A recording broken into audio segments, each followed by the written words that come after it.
Hey, welcome everyone to the From the Shadows podcast. I am your host, Shane Grove. And before we get started with this week's episode, I just want to remind everybody that if you want to check out all things From the Shadows podcast, go to our website, fromtheshadowspodcast.com. There's links to all our social media, including TikTok, Instagram, Patreon, our website, or our web store, so you can, buy cool merch if you really want to support the show. And then if you want to follow me and send me a message outside of the podcast, you can find me at Shane Grove Author on Instagram. But the easiest way to contact us is from that website. Just go to the contact page, send me an email if you have a story or a sighting, or you just want to say hi. Send us an email and we'll check it out. And with that being said, sometimes I come across really great stories on a lot of the Bigfoot and other paranormal pages that I check out. And today's episode is one of those times. I have a feeling this is going to be a great, great, entertaining story. I can't wait for you guys to hear it all because I only know a little bit of it. So I'm going to be as excited as you guys are as the story gets told. So Joe from Southern Indiana, welcome to the From the Shadows podcast. Hi, Shane. Thanks for having me on. Hey, I appreciate everybody's got a busy schedule. I know it's hard to get things lined up, and I appreciate you taking the time to sit down with us and share your experiences. Nice. It's good to have an outlet. Keeping that all inside and not being able to say it is kind of hard. You have an outlet to share with everybody else, and then you find out that they've got experiences too, which makes you seem not as crazy. Yeah, I mean, and we stress that every time we talk to people.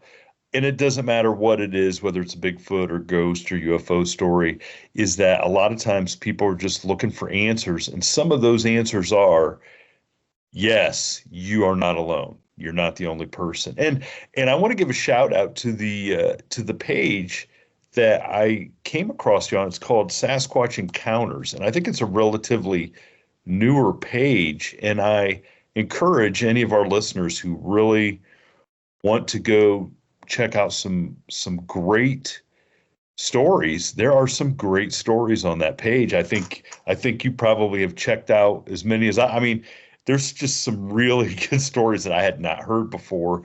And I'll tell you what, the guy who Bruce, I think it is an admin on the page, really keeps out the knuckleheads, who are in there bashing people, because that also is a problem, is people want to tell their stories and share it and don't want.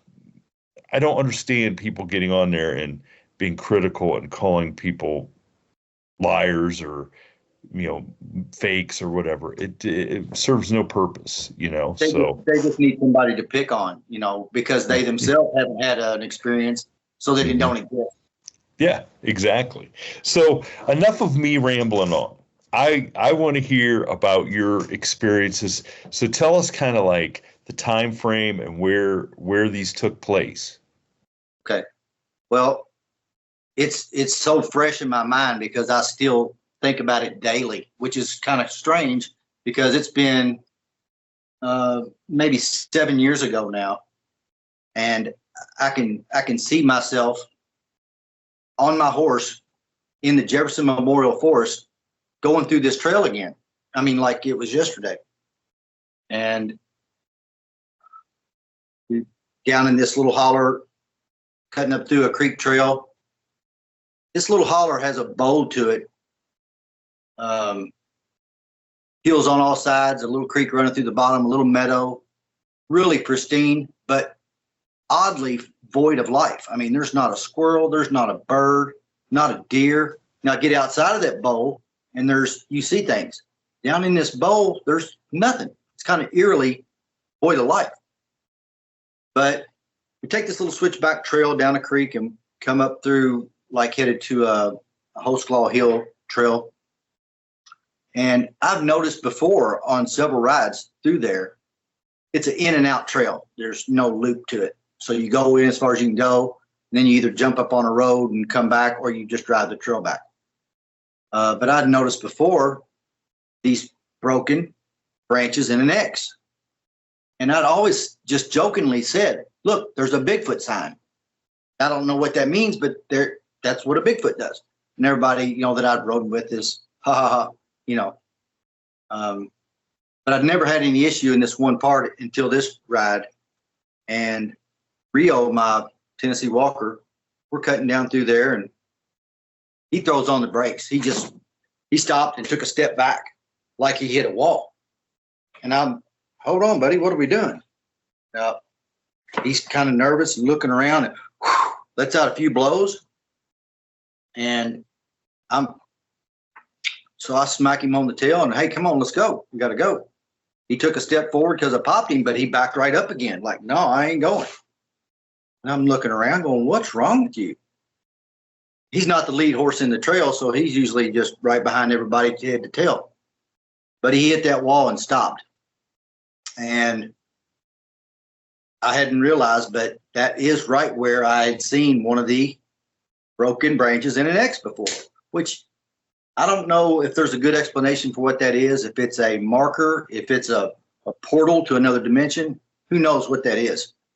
But I had backed him up again and was just going to push him through whatever it was that freaked him out. And I looked up to the right, and this is my first contact visual with a Bigfoot. And there it was, probably 70 yards behind a scrub tree that wasn't even big enough to hide him. And he ducks back. At that point, I'm, oh shit, I know what I just seen. And Rio knows what he had seen or smelled, whatever stopped him in his tracks. And now right now I'm getting goosebumps again. So I grab a hold of the reins and I'm talking him through this one. Come on, we're going to go now. You know, this is serious now. So I pop him again, and we scoot on around, and he hurriedly gets through this part of the trail. And I look back, and there it was again, and it back against the tree. And the hair is standing up on my neck. It's standing up on my horse. I caught up with the people I was riding with and finished that little loop out. We went back to the edge of the creek back there, sometimes stop and have a sandwich or whatever, come back out. On our way back out, we're in the back of the pack again. And we get to that spot, and I'm waiting for him to lock up on me, just to stop again. But no, he's looking, eyes are white and wide open, and he runs through this spot. I mean, I can't hardly hold him. He's like, I'm getting out of here. He's going to the barn, you know.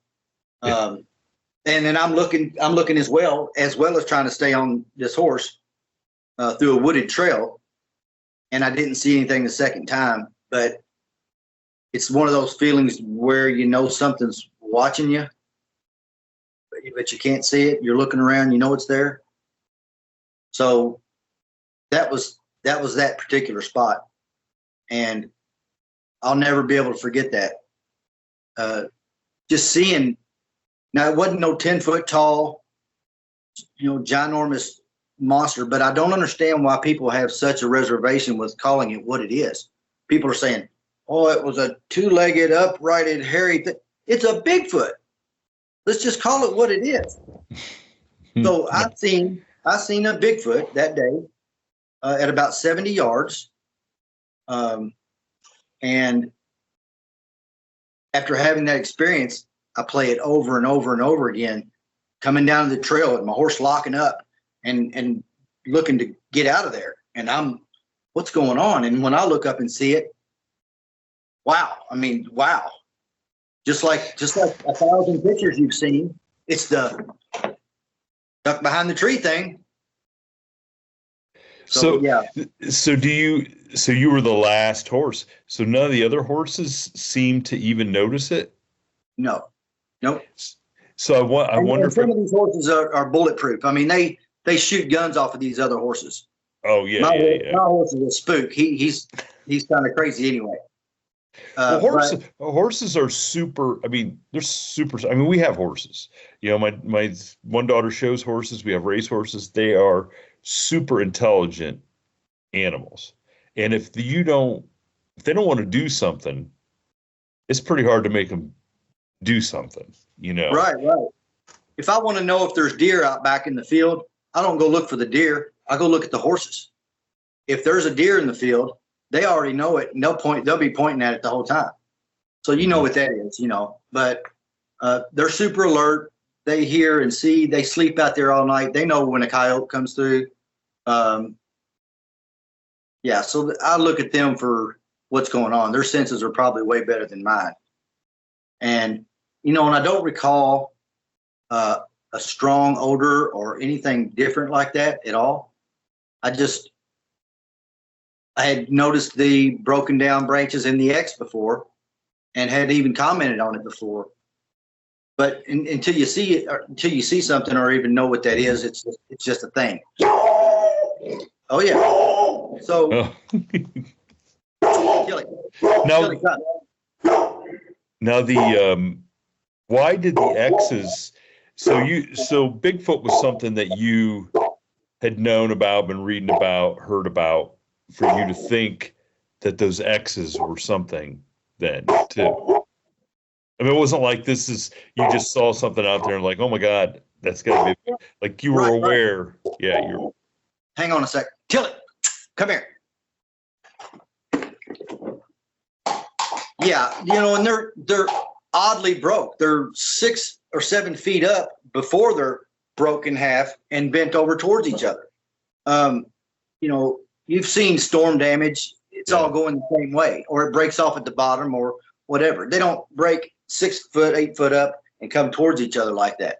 And just to see that, it catches your attention right away. And then just knowing that we're not here alone. There are Sasquatch, and who knows what else. Mm-hmm. But it's refreshing to hear some other stories. And now that there's other media outlets for people to say that, they're just scratching the surface on what's out there. Hearing all these stories come in of everybody's contact with them, and it's just incredible. It's really refreshing. So, to hear all these different stories. So you said the thing was not ginormous, but how big do you think it was standing up there? Probably 7 foot tall. Which is pretty. I mean, it's pretty big. I mean, and like you said, people have a difficult time saying what it is, but okay, there's only a few things it could be that's around 7 foot tall and covered in hair. It's a bear, or it's one of the, or it's an NFL lineman out there trying out a fur coat, or an NBA guy. I mean, they don't make a lot of people that big. And the odds of you seeing one of those guys out there dressed in fur or a ghillie suit is probably slim and none, Right. Oh boy. So there was a story on YouTube, I think, of an older couple that their property backed up to the Jefferson Forest as well. And they had trail cam footage, just a brief footage of one in their garden. And I'd seen that years before I'd even went through my experience. But, and I wanted to believe it, and say, hey, that's probably for real. There's an old couple. What do they got to gain by making up a story? So I wasn't far from there, when I had studied. And then for people that don't know, the Jefferson Forest, or Jefferson Memorial Forest, right? Is that what it's called? Jefferson Memorial Forest is in Kentucky, right? Is in Kentucky. Yeah, so it's supposed to be the largest municipal forest in the United States, with over 6,000 acres within Jefferson County, which is Louisville, Kentucky. So really, it's a big forest, yeah. So you make it through that, and you got to be like, okay, so now I know there's something out there. And does that does this make you not want to go back, or does it make you more curious? Oh, I want to go back. I'm going to go back soon to that exact spot. But it almost takes a horse to get back there. There are other trails, bike trails and foot trails, but they kind of go off in a different direction. And they're up and down these steep knobs. I don't know why I want to hike that far. We're probably a couple miles back at that point. But it kind of explains everything else that I had questions about on that ride, as far as the bowl and it being like devoid of life. I don't know if that's a correlation or if it's just something that I'm drawing to it, but it looks like it ought to just be squirrels jumping everywhere and birds singing and, all kinds of life in there. And then there's nothing. So I don't know if that's a thing or not, but yeah, I can't wait to get back in there just to look for sign or see if I feel that somebody looking at you presence again. I've grown up in the woods hunting and fishing and spent the night by myself many times. And now I kind of look at it different. I'm not afraid, but now I'm always looking around going, where would it be if there was one here? Or, is this woods have one? I have a big woods behind me now where I live, and I'm wondering, wow, it's a big uncut chunk of woods, 100 acres. It could hold one. Nice creek going down through it, crop and fields and gardens all around. Sure, there could be some here. But yeah, where are they? And for people that aren't watching the video, Joe's in a barn. So Joe's bought a barn, is trying to convert it into a house, and I can only imagine, like you're telling me, like these surroundings. Like if one's out there, it's probably like, wait a second, what's going on in this barn? Like who's in the barn? What's that dog barking in the barn? Right. Like I want to come up and check this out. Like yeah. So they gotta be around. I mean, the Hoosier Forest isn't far from here. Blue River, Indian Creek. There's some beautiful places around here, and I don't know, now that I know what I know, I want to know more. Yeah, exactly. So, okay, so now this isn't the only experience then you've had. I want to hear what else has happened to you. Well, the other experience was probably about 10 years ago, and a friend of mine and me, we went down to Cumberland River to a place called Rock House. We hadn't been there before, but I had directions from a friend that had been there. And there's a natural bridge right there next to the river, and a feeder creek that runs underneath of it out to the Cumberland River. Good place to trout fish. We had trout fished in several places down through there before, but not this particular spot. This morning we get there and the water is a little higher than we like. We like it low where you can kind of get out into the water and find your eddy currents and whatnot and fish those with flies and stuff. But this day the water's up a little high. Fishing in the river is tough. I mean, it's carrying your stuff down so fast, you got to recast and keep mending your line. Right where the feeder creek comes in, that day, I just turned my attention to it. I said, well, it's not a big wide creek, but I know there's got to be some fish in here. So I turned around and started fishing it and caught a nice trout right off the bat. Nice trout to me is something, 10, 12 inches long. So when I figured out they were in there, well, I just totally turned away from the river. Now I'm in this little feeder creek and I'm catching trout. Probably had 2 or 3 on a little stringer, plus a couple throwbacks that I had. And my buddy the same. He turned around and now we're both fishing in it. So we're doing, like really good for the next half hour.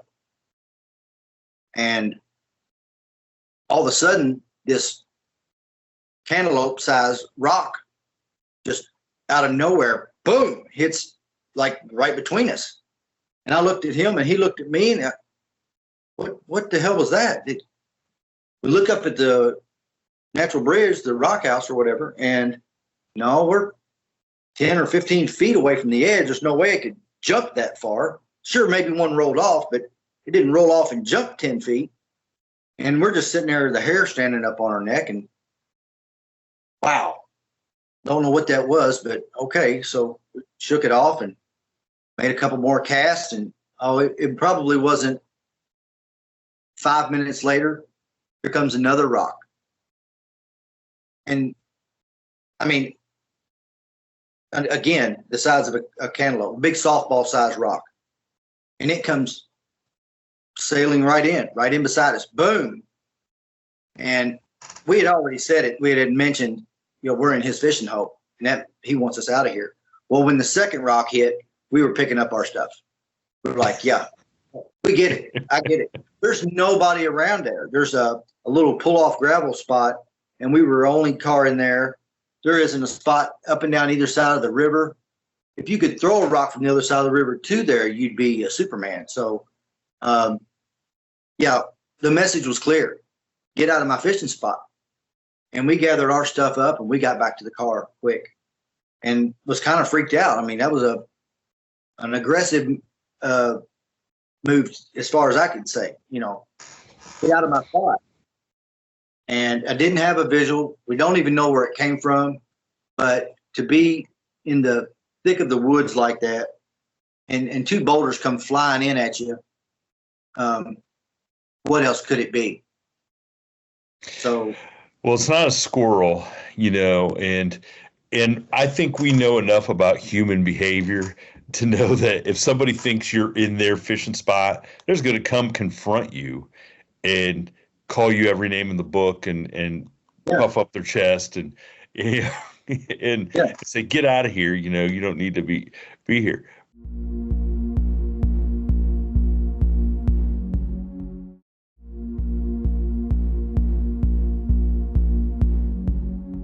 That is behavior that I don't know how many people I've had on the show that have said that same thing. I've heard on other people's shows, and it's so weird. And I've heard Wes on Sasquatch Chronicles say this, is it seems like they mess with people fishing a lot more than they ever mess with people hunting. And maybe it's because they know what guns are and they don't feel threatened by some guy standing there with a fishing pole, and they might feel like they can get you out without even having to confront you. You know what I'm saying? Like come face to face. So, and it worked. I mean, it worked on you guys. I mean, sure did. And I'd say he'd had experiences with that before because just the way that it all happened. Again, we had this creepy feeling. It kept looking around in where the feeder creek came from, up in this draw, thick, heavy hardwoods. And I was drawn to that holler every time to look. And I looked in it several times. For what reason? I don't, even before the rocks were thrown, I'm staring up in this holler. And then we're fishing and the first rock's thrown and I'm staring up in this holler. Something was looking at us from up there and I could never see it, but I just felt it. And it was a place where, there could be one, and he's going to disappear into 1,000-acre woods right behind us, and you'd never know. Yeah, and I'm sure you guys figured out it was a great place to catch fish. He obviously knew it was a beautiful, beautiful, pristine place to be. I mean, and across the river was actually crop field and turkey and deer and everything else. So yeah, just a beautiful place to be on the Cumberland River. Now so before any of this stuff, had you been curious about Bigfoot? Because a lot of people have these experience, like some people would have that experience of rocks being thrown and they wouldn't even, Bigfoot wouldn't cross their mind until they had a sighting or something. So was that something that you heard other people talk about, that they had stories, or was it just something that has seeped in because of pop culture? I just have always been fascinated by the Gimlin films and all of the footage that's come out, and you're looking at it, and you see this video or a picture of one ducking behind the tree, and you go, come on, guys, can you just get a picture? Can we get a picture? And it seems so simple, but it's really not. And it's always sparked my curiosity, what's out there. Like I say, I've spent the night in the woods many times and never had any incidents or was concerned about it at all. But now I've got the thought of, wow, what if there's one here? So, and for instance, you're riding on your horse there. I mean, probably pulling out your cell phone or whatever and trying to take pictures, the last thing that you're thinking of. Oh, absolutely. I'm hanging on to this horse because he's losing his shit. I'm just trying to get through this part of the trail because something's not right here. We've been down to that trail several times, and as spooky as Rio is, we'd never had any problems through there. I mean, he squirts through different parts, this and that, and maybe I should have listened to him a little more on some of those other parts. Maybe he felt something or smelt or seen something that I didn't. But they've spotted deer on the trail, and when they're coming up, they'll get a little more alert and just perk up, and yeah, there's some deer up here. You need to watch out. Hang on. If you got a squirty horse, you might want to be hanging on. But this time it was full on stop and even back up a step or two because he wasn't going any further. That's it. So which tells you something, because we had a horse that we had when we boarded it at another place, and it would get put out a bunch with other horses. It then didn't want to be inside. It wanted to be with the other horses. It was worried about what the other horses were doing. Like a I hate to say it, the old lady in the block who's always peeking out the window. She wanted to know, where's everybody else at? What do they do? So for a horse that's following other horses to then stop and not care and not want to keep following them, something definitely got its attention, for sure. Oh, for sure. And it just happened to be right at the spot where the broken down trees were in the X, up on the knoll to the right, just past the pristine little valley that's void of life. All of it come together. And from that time on, I just can't wait to get back there. I'm going to go back and, I don't know, look in the area, stack some rocks up. I don't know, leave an apple. I don't know what I just want to go back there so bad and see if I feel that again. Yeah. Hey, I can't wait for you to get back there, because I definitely want to hear if something happens. But I'm going to definitely be a little more prepared. I'm definitely going to have my phone in hand, or so I can get that 1 second shot again that everybody shows. Strap a GoPro to the front of your head and the back of your head, because I think I've heard a lot of. Here's the thing that a lot of some of those Bigfoot researchers have figured out is everybody's looking forward, and so to assume that these creatures are highly intelligent and they possess abilities we don't, like seeing at night. Okay, they assume if we're looking at them that we can see them like they can see us. And so some of these researchers have figured out that they will walk with walking sticks that have cameras pointing backwards, because when they walk through an area, then these things know that we're not know they're not looking, and then they'll step out, come out behind them, because that's perfect. Yeah. And I thought that was genius the first time I heard it. I'm like, oh, okay. It's because you'll see people on, have the infrared or the night vision, and they'll be ducking behind things because they think now with that kind of equipment, they're correct. You can see them, but just with your plain eyesight, nobody can see. I mean, I can barely see across the room. That brings the thought of, do they see in thermal? Are they looking at a thermal image when they see? How do they recognize trail cams? Because there's the thought that they avoid trail cams. Well, how do they know? I don't know. I know, but it does seem obvious that a lot of other wildlife, they don't try to avoid them, but they know they're there. because they'll go up and look at them and sniff them and check them Right. out, you know. Yeah. So Right. so, but yeah, it's certainly fascinating to try to figure out, especially on their turf, how you can kind of you're not going to get an edge on them. You just hope you can catch them making a mistake if you really want to see them. They're the king. They're the all-time kings of hide and go seek. I mean, Yep. they've never lost. No, unless they're trying to duck up behind a tree that's way smaller than them. Right. Right. So yeah, so 7 foot with shoulders probably this wide and long and slim. I mean, he wasn't a cow standing there, but when he turned sideways, he was barely hidden beside this tree. And I play that image over again and again in my head. I want to see it again. Well, you're braver than a lot of people that have that experience, because a lot of people don't want to see that image again unless they're driving by in a car at about 60 miles an hour. Well, I have no doubt that if what I seen was there in that spot before, he could have hurt us at any time, and that's not his intent. They're huge and they're fast, and I mean, there's no way you could outrun one or get away fast enough.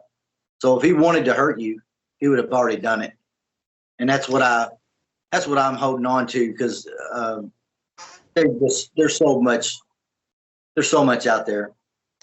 Well, and it goes back to you guys fishing. If it just wanted to come out there and knock your heads together and throw you up in a tree, no one would even probably know where you guys were or what happened to you. Right. We could have been in the river floating down. Yeah. Yeah. Yeah. Or he could have even hit us with the rock, but he didn't hit us with a rock. Well, it was meant to scare, and that's what it did. And that's what's amazing, hearing that time and time again, is how many people get rocks thrown at them and never get hit.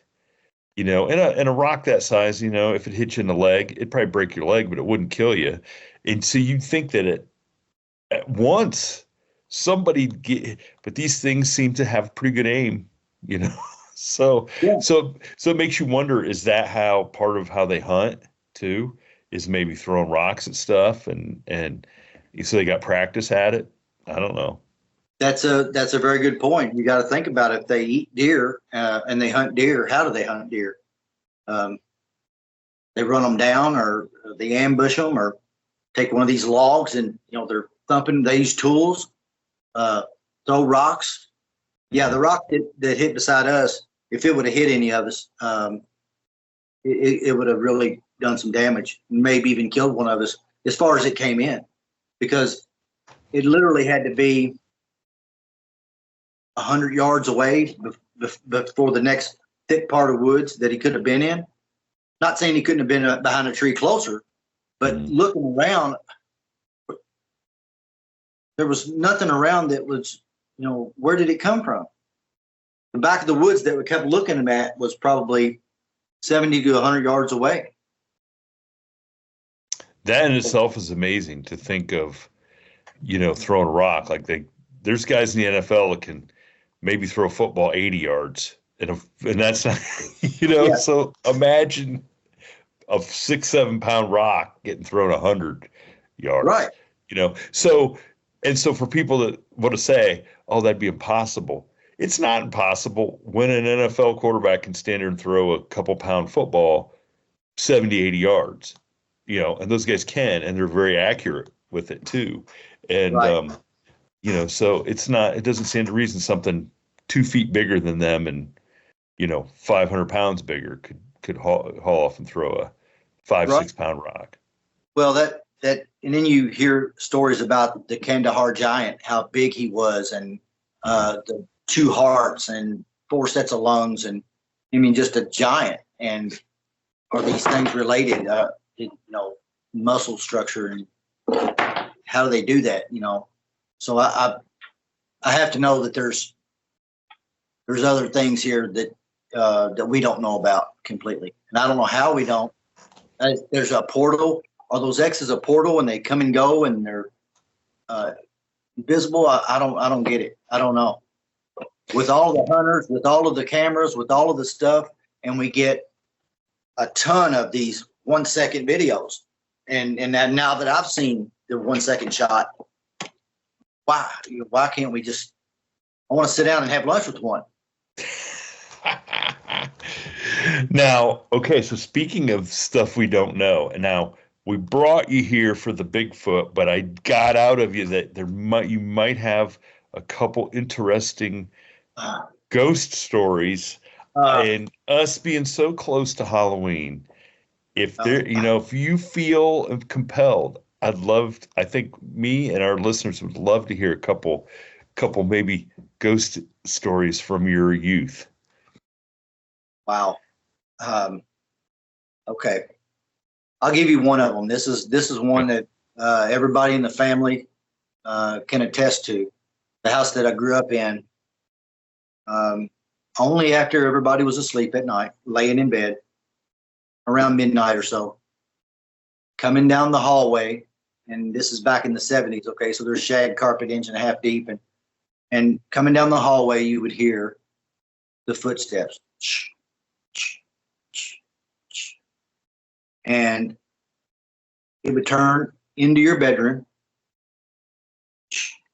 and come right over to the edge of your bed. And by now, you're sitting there with the pillow or the cover up to your nose, and you're just, what the heck is it? It's happened again and again and again. And many times you could feel the presence of this thing right down in your face, just like checking in on you. Yeah, you see the goosebumps on that. I can't make this one up. And then 3 or 4 seconds later, it'd lift up, turn around, and you could almost see the carpet moving, but it would leave your bedroom and go to the next and do the same thing, and go to my mom and dad's bedroom and do the same thing, and then walk back down the hallway and leave again. But it happened night after night after night. And it got to be a joke. We would just joke about it. But at one point, I had bunk beds, and me and my brother would just be like, all right, you ready? Here it comes. We would just joke about it. And then we'd pull the blankets up or a pillow up and just hide for a minute and let it go by. And just, what the heck is that? But so close, sometimes you could almost feel the breath or the face inches from you as it bent down to look at you, and then sit back up and walk out of the room. And I can't tell that story without breaking out in goosebumps every time. Because it was real. And so it did it to like everybody in the family would walk into all their bedrooms. So like your mom and dad knew this was going on. Oh yeah, Dad had their stories. Mom would tell you this. Jack, get up! It's coming down the hall. Get the shotgun. What do you want me to do, Dolores? I can't see the damn thing. What do you want me to do? It's just funny hearing everybody talk about how they